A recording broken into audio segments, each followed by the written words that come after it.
Hello, my name is Emmeline Pankhurst and I was the founder of the Women's Social and Political Union, or the Suffragettes. We wanted to get votes for women as times were very different at the start of the 20th century. Women were seen as not being as important as men. It was simple. Men were intelligent and worked, while women stayed at home and had children. There were many other inequalities too. Women weren't paid the same as men, weren't allowed important jobs like being MPs, and were expected to marry to be seen as being successful in.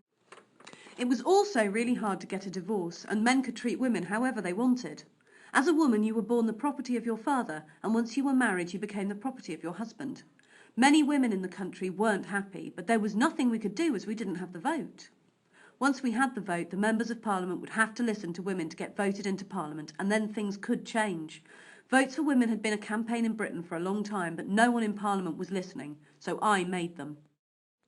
We made sure we got into the papers and the politicians noticed us. We'd chain ourselves to railings, destroy golf courses, protest through the streets and get ourselves arrested.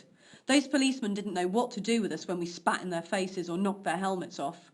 When we still weren't allowed the vote by all those men in government, we became more aggressive, even setting bombs and would hunger strike in jail. We refused food in prison. When we were nearly dead, they'd release us, we'd get healthy at home, and then they'd arrest us again. When the First World War broke out in 1914, we decided to get behind our country, stop the campaign for votes and help the war effort. Lots of women helped out in the factories and showed the country they could work as hard as men. After the war, all men and women over 30 got the vote.